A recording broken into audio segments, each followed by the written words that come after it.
Bien, bueno, buenos días a todos. Para aquellos que no me conocen, mi nombre es Pablo, soy profesor especial del Instituto de Genética de la Nacional y soy el coordinador del grupo de biodiversidad y recursos genéticos. Um, Dentro del grupo tenemos varios propósitos, tanto como investigación básica como una función muy particular. Esta función muy particular se trata de apoyar la Policía Nacional en la formulación de su laboratorio de genética forense en especies silvestres. Esta fue una iniciativa que se arrancó en 2009 y desde 2009 hemos acompañado a la policía en todo. Las compras, la formulación de los protocolos, el diseño del espacio, la compra de los equipos y hasta lo más sencillo, generar la base de datos de referencia. Entonces, lo que yo quiero compartir con ustedes hoy, y ya me he dado cuenta que ya el proceso, que no voy a mostrar ningún árbol, básicamente es un recuento de nuestra experiencia, porque es una experiencia muy particular, porque uno ve que hay un usuario, y tal vez algo que no entendemos como investigadores es que hay un usuario. Y si no presentamos los datos genéticos o los protocolos o las plataformas en una manera útil para ellos, los datos se quedan ahí. De una manera es lo que estamos hablando con Howard. Sí, tenemos esos datos, pero ¿cómo recibimos exposure? Queremos que el mundo sabe que tenemos eso y queremos que el Estado lo utiliza. ¿Okay? Entonces, pues en el grupo, desde el punto de vista de apoyar el laboratorio de forense de la policía, evidentemente usamos muchos herramientas moleculares, AFLPs, SNPs, microsatélites, y entre los marcadores utilizamos secuencias mitocondriales. Y en este panorama usamos COI, código de barra. Entonces, pues básicamente para las investigaciones de delitos contra las especies silvestres, hay dos preguntas fundamentales. ¿Cuál especie es o de qué especie proviene? ¿Okay?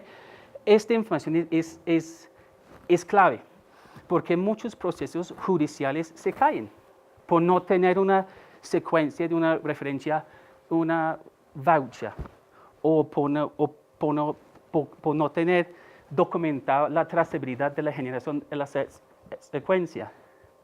A pesar que nosotros podemos identificar, digamos, utilidades muy importantes para las bases de datos que nosotros generamos, a veces no entendemos las necesidades del usuario. Para la policía, una secuencia sin voucher no vale. ¿Ok? Entonces, y es triste porque es una realidad. Entonces, pues, ese es un ejemplo de un alemán, creo, que bajó de un avión en Alemania, estuvo viajando por Sudamérica y los pues capturaron y identificó que tenía como muchos huevos de cetáceo. Para los procesos judiciales, la pregunta es, ¿cuál especie es? Si esta especie es CITES 1 o CITES 2, es lo que les interesa a las entidades judiciales, ¿no? Porque las implicaciones son bien distintas. Estaba visitando varios lugares de Sudamérica, no sabemos de cuál país son, pero si podemos identificar las especies, podemos dar pautas hacia dónde viene, digamos, el tráfico. Este da pautas muy importantes para el control y manejo para las policías nacionales de cada país. Ok. Listo. Entonces, pues desde el punto de vista de como incautaciones de fauna y flora, hay como tres ejemplos. Uno, en lo cual podemos hablar de la incautación de animales completos, vivos, y uno puede lograr una identificación de sus especies, o a veces si una gran parte de la especie se puede lograr una identificación a través de como análisis de pelos y de esqueletos. Sin embargo, no hay gran parte de tráfico ilegal que se trata de los partes de animales. El caso de los tiburones, marfil, pieles y manos de gorila. Entonces tenemos el tráfico de animales vivos, el tráfico de sus partes, pero también pues un ejemplo colombiano es el tráfico de las pieles de los crocodilos en Colombia. En Colombia, pues la comercialización de las pieles de los crocodilos es legal a través de un proceso de zoocría en ciclo cerrado. Sin embargo, hay una tendencia, bueno, no una tendencia, se puede ocurrir que un zoocridero tiene una cuota de 5.000 pieles y de repente está exportando 3.000. Y los 1.000 adicionales corresponden a animales capturados en estado natural y lavados por el zoocridero. Ese es el tercer ejemplo. Entonces ya el ejemplo del animal vivo, el ejemplo de sus partes y los productos derivados, zapatos, maletas, ¿okay? Este tipo de producto que a nivel quebrante es lo que se trata, digamos, del análisis genético forense. Básicamente, ¿qué busca? Como la aplicación de herramientas moleculares para la identificación de especies, es aprovechar del hecho que hay polimorfismos entre especies distintas, con algunas secuencias de referencias podemos identificar los polimorfismos importantes y hacer un proceso de cotejo a través de un análisis de árbol filogenético o un análisis de similitud. En el campo de forense, ¿okay? Digamos, hay una historia larga de usar el gen citocromo B. Por su historia, en GenBank fueron las secuencias disponibles para el diseño de los primers. La base de datos creció permitiendo pues, más estudios enfocados en taxones específicos. Y a través de eso, pues, empezamos a ver, digamos, los desarrollos de las pruebas genéticas de forense en productos como caparazones de tortugas, crocodilos. También la utilidad del gen 12SA tiene una historia muy importante en el análisis de genética forense. Y recientemente hemos visto una transición desde los marcadores más tradicionales como citocromo B hacia el barcode. ¿Okay? A pesar de la amplia cantidad de estudios en la literatura sobre la utilidad del código de barra para discriminar entre especies, en el ambiente real de las entidades que les corresponden hacer este tipo de análisis no se utiliza. Digamos, uno de los laboratorios más importantes a nivel internacional desde el punto de vista de genética en especies silvestres es el Fish and Wildlife Service de Estados Unidos. Tenemos la fortuna de haber trabajado con ellos. Y cuando uno mira su repertoire de protocolos, son básicos. Es citocromo B para lobos, citocromo B para venado, 3 especies, elefantes, rinocerontes, caviar y ya. Es que es bastante reducido. Y cuando cuando se inició el proyecto para formular el laboratorio de genética en Colombia, el susto más grande es como una barca tanto biodiversidad, porque uno se ve como casi imposible. Otro ejemplo de validar el código de barra para aplicaciones de forense es algo muy importante enfatizar, es que muchas veces cuando generamos secuencias de código de barra lo generamos en un ambiente de investigación que muchas veces no cumple con los requisitos que para investigadores tal vez no son importantes. pero de no haber generado las secuencias bajo de las condiciones necesarias para el usuario, las secuencias quedan en los computadores de uno. Pero, digamos, hay esfuerzos para, digamos, a diferencia genética humana, no hay condición, no hay reglamentación, no hay guías para la genética en especies silvestres. Entonces es algo bastante nuevo y la sociedad y la comunidad científica pelea con la migración de los datos generados bajo de un proyecto de investigación a su aplicación en el mundo real. Entonces, algo que ha sido que como aprendido trabajando con la policía es la necesidad de la secuencia de referencia. Hay varios componentes, la secuencia de referencia, la prueba, que vamos a hablar después. La secuencia de referencia es fundamental. No vale si muestra un pescado en un supermercado. Puede ser que los resultados son muy interesantes, muy útiles, pero se queda ahí, porque uno necesita la secuencia de referencia. Porque cuando el perito del laboratorio de la DIGIN va para sustentar el caso y el juez pregunta, ¿y esta secuencia corresponde a qué? No cabe una pregunta de, es que tenemos que tener el ejemplar, que podemos como volver, estudiar y hacer referencia, ¿no? Es muy importante eso. Y es, digamos, algo que he aprendido y ha sido como un mundo muy pequeño en estos 5 años, es entender las necesidades de la policía, que no es nada fácil.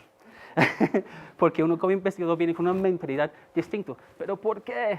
¿Por qué 6 veces? ¿Por qué tenemos que cambiar la concentración de ADN hasta acá? ¿Por qué jugamos con las concentraciones de magnesio? ¿Por qué contaminantes el ambiente?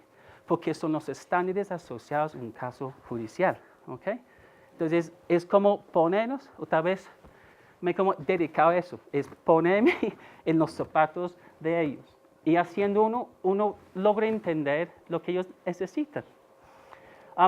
¿Por qué es importante? Mire, es que había un caso de una exportación de pieles de un crocodilo de Colombia. Entonces tenemos el socritero que tiene su permiso para un subespecie. Él vende sus pieles a un exportador. Los pieles llegaron a los Estados Unidos y los incautaron.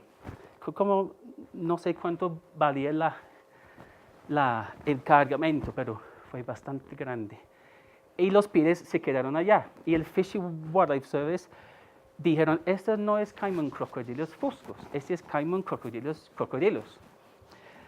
El Ministerio de Ambiente de Colombia hizo todo el trámite para decir, pues, sustenta eso. No, es un caso en camino. ¿Okay? Entonces, básicamente, no tenemos el derecho de conocer cómo.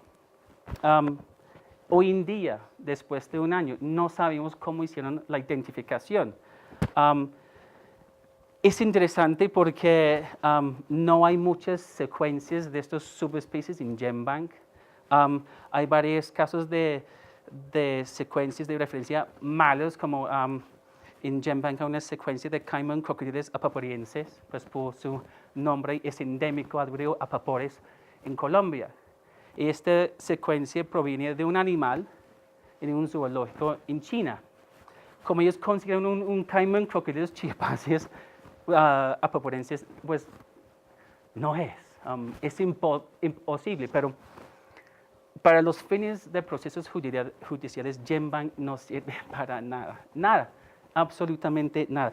Puede tener fotos, lo que sea, pero no nos sirve para nada. Entonces, pues, ese es un caso en el cual el ministerio nos preguntó, ¿ustedes pueden hacer la identificación? Y dijimos, no, porque no tenemos el muestreo total del país. Pero se arrancó con eso. Entonces, una cosa es la base de datos de referencia. Ya cuando uno tiene las secuencias, uno se queda como contento, ¿no? Mostramos cuántos registros de código de barras he puesto en Evo. Y a mí me gustaría que se quede ahí, porque es como es tranquilo. Pero después, y algo que me ha costado mucho es la transferencia de la tecnología a las entidades que van a implementar los procesos judiciales. Yo no soy policía, nadie acá es policía, pues no sé, no creo. Pero es que no nos compete, ¿ok? Es algo que tenemos que entender, podemos tener todas las ganas del mundo, queremos estudiar nuestro grupo, protegerlo, pero si no entendemos el usuario, pues se queda ahí. Entonces, ¿en qué consiste la transferencia de la tecnología? El protocolo. Entonces, listo, en mi publicación está ahí. No, este no es.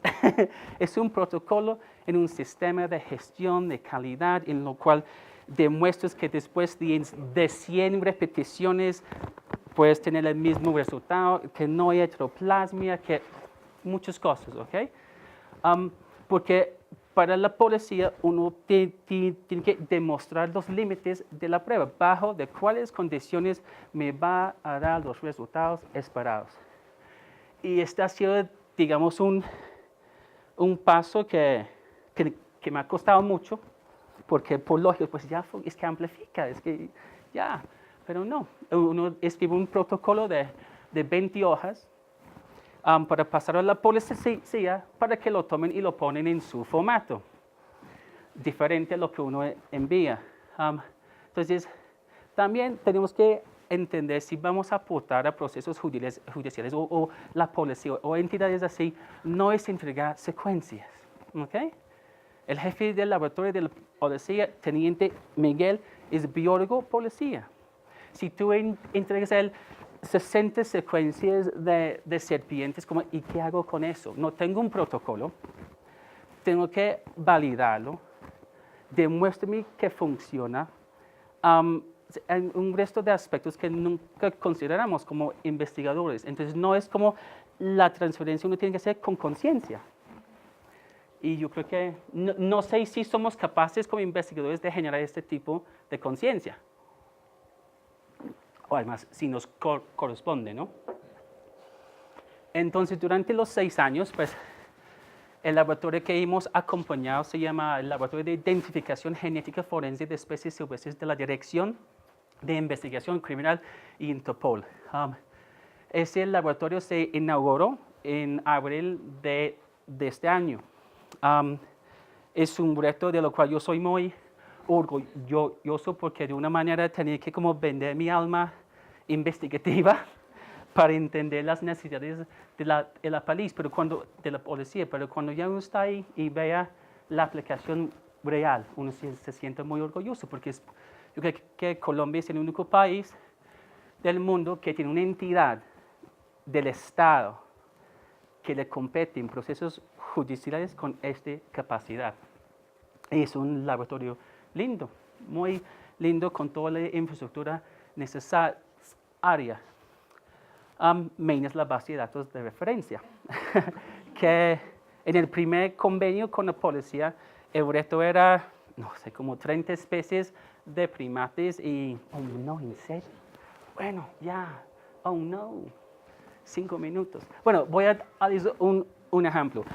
Teniendo en cuenta la necesidad de la secuencia de referencia, nosotros casi siempre, nuestra propuesta ha sido trabajar con colecciones, no tejidos en colecciones, ejemplares de colecciones, lo cual uno puede volver, mirar, hacer la taxonomía y revisarlo. Tenemos el lujo de trabajar con holotipos de parotipos. Claro, trabajar con este tipo de material es complejo. El ADN en general tiene un estado de degradación muy fuerte, entonces uno tiene que implementar pues, estrategias de protocolos que pueden recuperar mayor cantidad de ADN posible y también diseñar una estrategia de amplificación que pues, favorece la obtención de pues, fragmentos de grandes tamaños. Es un ejemplo de un estudiante tomando muestras de las colecciones. Una colección muy importante para nosotros ha sido la colección del Instituto de Ciencias Naturales de la Nacional. Muchos aprovechamos de la, no sé si puedo decir eso, nosotros Pues trabajando con los huesos, tenemos aparatos para moler el hueso, hacer la extracción. Las estrategias de amplificación normalmente consisten en amplificar una cantidad de fragmentos pequeños, normalmente entre como 180 a 250 pares de bases que overlapan para obtener la secuencia de referencia. Uno puede pensar, eso es muy desgastante, pero los costos de salir a campo para coger primates es exorbitante. En un proyecto con el ingeniero Autos en la área fronteriza amazónica entre Perú y Colombia, muestreamos en compañía con Senchi 165 muestras de autos. Calculando los costos, cada muestra vale 6 millones de pesos. Estos están bien guardados en nuestro banco de ADN. Entonces, nuestra estrategia, sea citocromo B o COX-1, es una estrategia de fragmentos que sobrelapen y obtenemos por lo menos 3 fragmentos de cada fragmento para confirmar los niveles de polimorfismo. También durante estos 5 años hemos trabajado con los crocodilos en Colombia, que es un digamos, punto de tráfico muy importante. En este trabajo incluimos tanto muestras de campo como muestras de colecciones, porque estas muestras de colecciones nos sirven para como enraizar nuestros como clados y taxones. Trabajamos con muchos de los holotipos y paratipos de las colecciones del Instituto de Ciencias Naturales. Y, por ejemplo, una especie, ¿dónde está la subespecie? Carmen Crocodilus apaporensis, desplazarnos hasta el río Apapores y muestrear, no, es que con los costos es imposible. Entonces, las colecciones, a pesar de la dificultad de muestrear, son muestras súper valiosas, y las secuencias, ¿no?, a pesar de todo, tiene mucho valor porque uno puede volver al ejemplar. Entonces, nuestra estrategia, porque no solamente hemos trabajado con primates y crocodilos, pero también cetáceos, es contar con las colecciones y, digamos, tener mucha experiencia en las técnicas moleculares para trabajar con este tipo de material como huesos, plumas y pieles. Hemos generado, si pensamos que para los cetáceos sería como 60 especies con lo que tenemos que trabajar, y un género no más, es un estudiante de una tesis de pregrado validando el COI para identificación forense de especies del género Aratinga. Basado en todos los, digamos, 5 años de experiencia que hemos tenido trabajando con muestras de colecciones, la mentalidad de trabajar con muestras de forense, pues decidimos hacer nuestro primer simposio sobre el uso de las colecciones zoológicas como fuente de datos genéticos. Cuando hablamos de ejemplares, estamos hablando de huesos, de cráneos, de dientes, porque queremos como compartir la experiencia que hemos logrado. Y entonces, pues, hemos escuchado mucho de la utilidad de las colecciones como fuente de datos genéticos, pero en realidad muy poca gente se mete en eso. ¿Cuánto tiempo más? Es que 1 minuto. Bueno, entonces, pues, digamos, ya tenemos las secuencias, las de referencia, la base de datos de referencia, ya tenemos que entregar la prueba, ¿ok?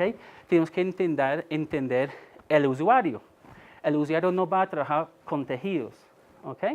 El usuario en general va a trabajar con muestras bien comprometidos desde el punto de vista de la calidad de su ADN. Entonces, pues, los protocolos que entregamos como así a la prueba para identificar especies de este género o es, pues, no podemos ofrecerles una prueba basada en el COI completo o el ARCO completo. Entonces, hemos adoptado 2 estrategias diferentes. El mini ARCO, que ya estoy seguro que muchos de ustedes han escuchado de eso, en lo cual si el nivel de polimorfismo dentro del género permite, podemos lograr una identificación basada en un fragmento de 120 pares de bases.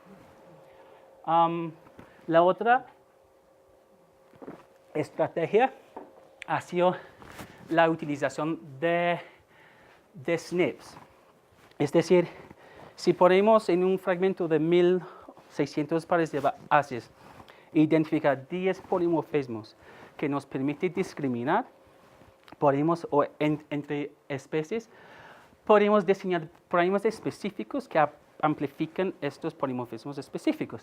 En general, estos fragmentos no son mayor de 120 pares de bases, perfecto para aplicaciones en forense, en cráneos, en collares o coronas de plumas o en madera. Entonces, lo que entregamos no es la secuencia es como la secuencia de referencia, pero a partir de eso uno tiene que entregar una prueba que es útil. ¿Okay? Entonces, adoptamos para pues, la utilización de mini barcodes o el desarrollo de pruebas, se llama como snapshot, en lo cual aprovechamos de los polimorfismos y como tamaño reducido de los fragmentos para lograr una identificación. La ventaja de este tipo de análisis es que uno puede tener una mezcla, ¿no? Entonces es muy chévere porque uno puede tener, ya los zoocrídeos están pensando en vender carne de babilla y cosas así. A mí hay preocupaciones si estamos vendiendo lo que es o mezclamos o no. Entonces, una prueba con snapshot te permite también identificar si es una mezcla de distintas especies o no. Tiempo. Entonces, pues, quería como terminar diciendo, pues, es una noticia de RCN como sobre la inauguración del laboratorio en abril.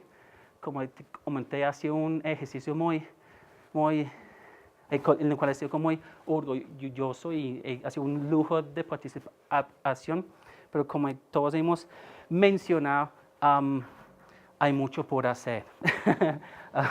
Hay mucho por hacer y para nosotros no solamente desde el punto de vista de secuencias de referencia, pero la transferencia de la tecnología a la policía, que para mí es el trabajo más grande. Entonces, pues me gustaría agradecer a todos ustedes por estar acá y escuchar esta presentación y la oportunidad de como por fin hablar de este proyecto. Me gustaría haber puesto fotos del laboratorio, de la policía, hablar de casos, pero no puedo. Entonces es que creo que me metí en problemas. Entonces.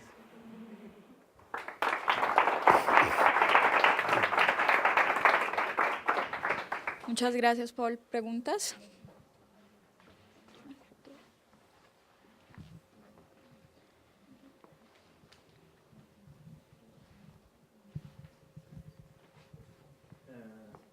Comprendí que hay mucho que hacer para demostrar la utilidad legal de los resultados, pero hay una documentación o un estándar mínimo para sabermos cuándo tenemos la situación necesaria. Sí. En otras palabras, puede que estamos a mirar un objetivo ilusorio, que llegamos ahí, siempre habrá algo más y no parece que necesita ser un documento técnico que diga cuál es lo mínimo necesario. Correcto, sí. Sí, es exactamente lo que uno tiene que hacer, es mostrar lo que uno tiene que mostrar es que la prueba está apto para su propósito. Entonces, a veces uno puede decir, listo, tenemos un género de Cetaceti con 3 especies en CITES 1. Ese es nuestro interés. Sacamos secuencias de las 3 especies.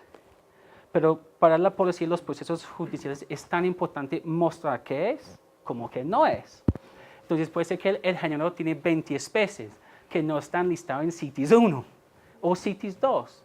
Igual, uno tiene que complementar la base de datos y mostrar que sí, la prueba está apta para su propósito, porque si no, en los procesos judiciales el juez va a decir, pues como yo sé, ok, hay un cotejo de 100%, pero tal vez con otra especie también, pero la secuencia no está ahí.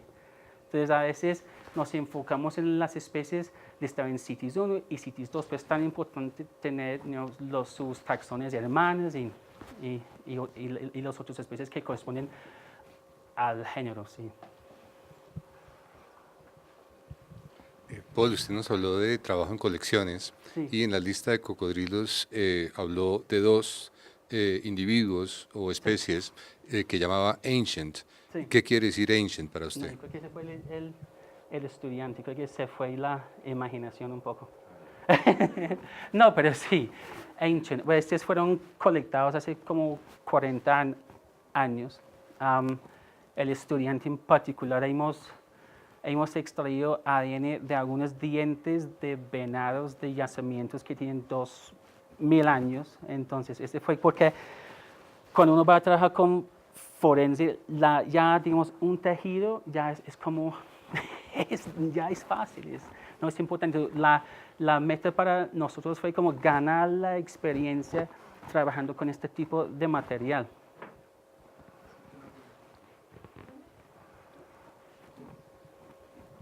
Bueno, felicitar por que existe el laboratorio. Nosotros hablamos, oí la charla hace como unos 3 años y saber que ya es una realidad, de verdad, los felicito mucho. Otra cosa es si ya existe algunos casos que hayan producido esa justicia o injusticia, digamos, del uso de esta herramienta. Es que no puedo.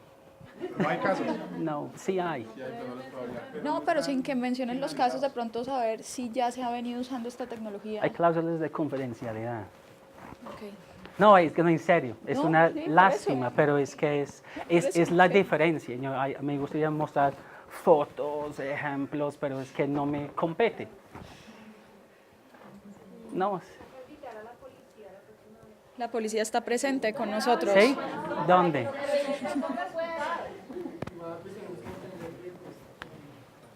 Eso hace pues tenemos que entender que pues eso hace parte de una reserva sumarial que pues no puede estar sustento pues públicamente hasta que no se hayan juzgado los casos por un juez de la República y efectivamente se le pueda dar una publicidad.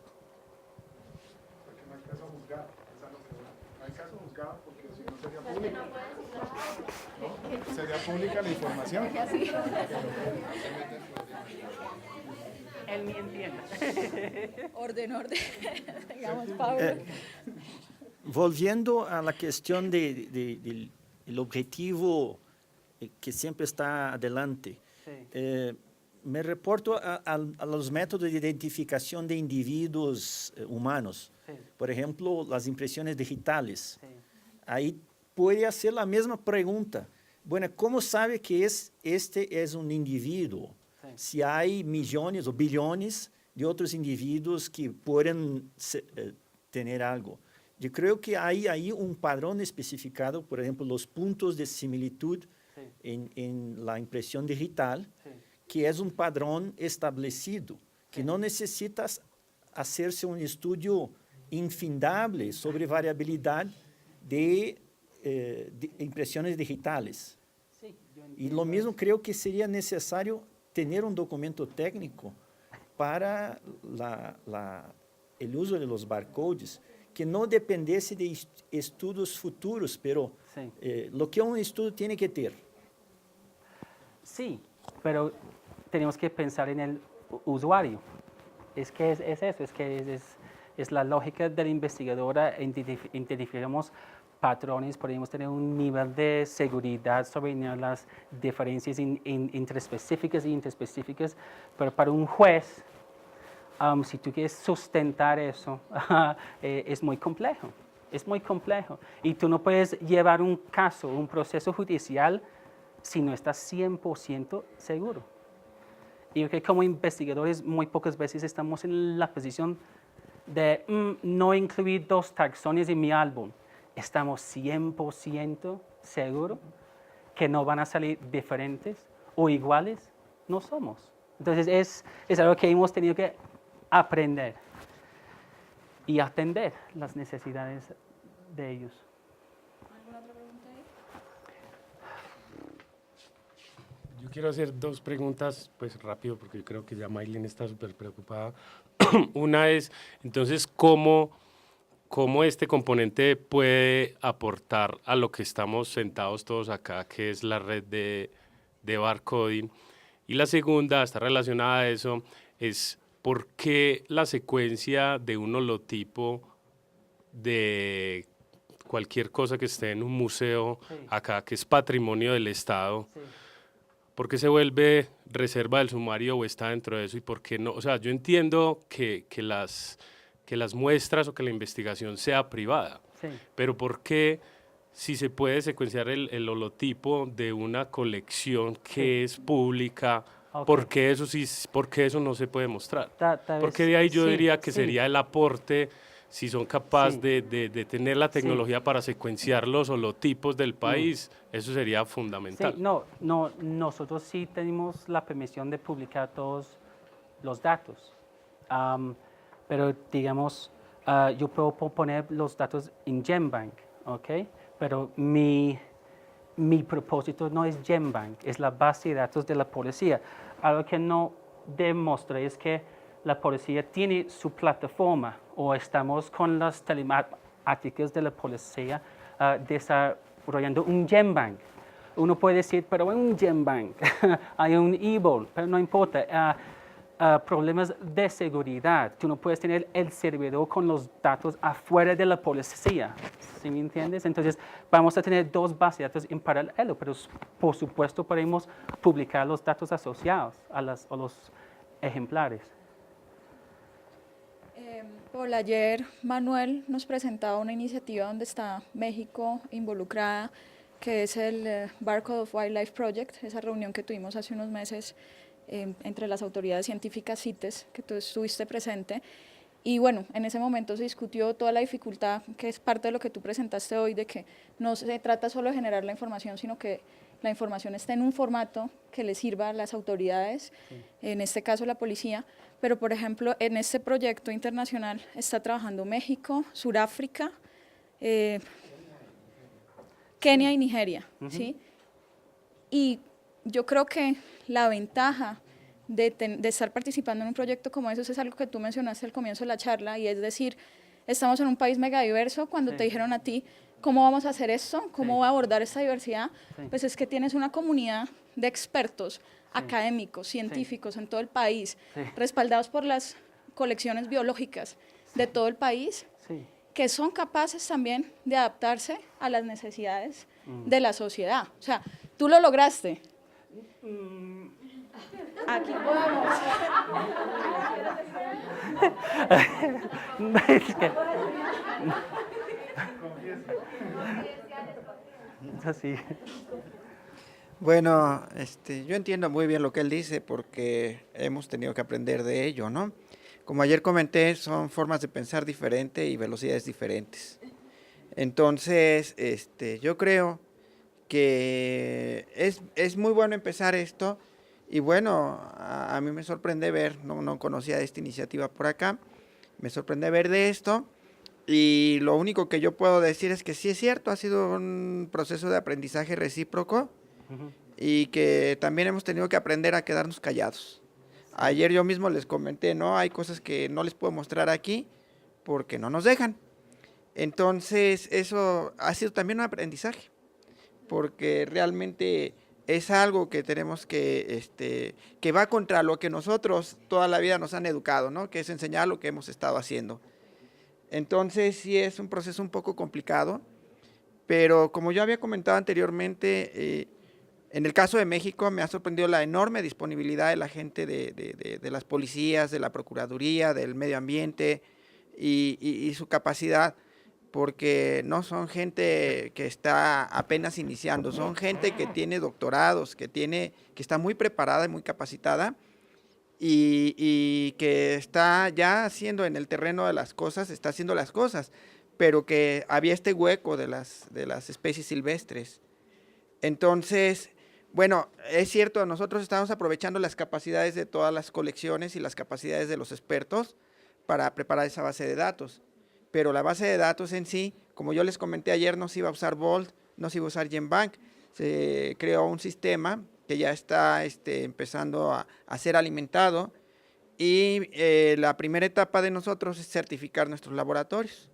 Entonces estamos en esa fase, la certificación es una pesadilla Y luego viene la etapa también del desarrollo de las tecnologías, porque nosotros entendemos que vamos a tener que desarrollar una tecnología para que una persona, entrenar a una persona rápidamente, un técnico, que nosotros en México tenemos casi 4.000, 3.000 y cacho de kilómetros de frontera con Estados Unidos. Entonces imagínense la cantidad de puestos de aduana que tenemos, ¿no? Entonces tenemos que entrenar técnicos y validar metodologías que permitan de alguna manera que un técnico capacitado en el momento en que se sorprenda un cargamento tenga que dar una respuesta rápida. También porque las cargas no se pueden estar deteniendo y hay todo un proceso que viene detrás de todo esto, ¿no? Entonces vamos por etapas, ahorita estamos en la fase 2, vamos a pasar a la fase 3 de este proyecto y la fase final, bueno, se conforman ellos con que metamos a alguien algún día a la cárcel, ¿no? Con las pruebas que vamos a... Dicen que esa va a ser la prueba final de nuestro proyecto. Bueno, yo no estoy muy convencido de eso, ¿no? Lo que realmente creo que debemos hacer es crear un sistema que sea confiable y que cumpla con los requerimientos. Ya les había dicho yo ayer, los abogados son terribles y entonces tenemos que pensar o adelantarnos a la forma en que ellos conciben las cosas y piensan, porque cualquier huequito que encuentren y por ahí se van a ir. Y eso es algo que ni nosotros concebimos, no sabemos ni dónde puede estar. Es que entendemos, estamos en la segunda fase, o ya estamos en la tercera fase, y el tercer fase es un juego de microsatélites para los crocodilos. Entonces, no es que nuestra expertise es barcodes, es que el ministerio puede decir, mañana es esto. En este momento hay interés en maderas, pues ya hablé con Sinchi, ¿sí me entiendes? Pero es como... Si ustedes me entregan o entregamos protocolos a la policía, se hunda. Es que no es una herramienta. Ellos casi hacen un accomplimiento, porque no son expertos y a veces es complejo, pero... Bueno, Paul, muchas gracias.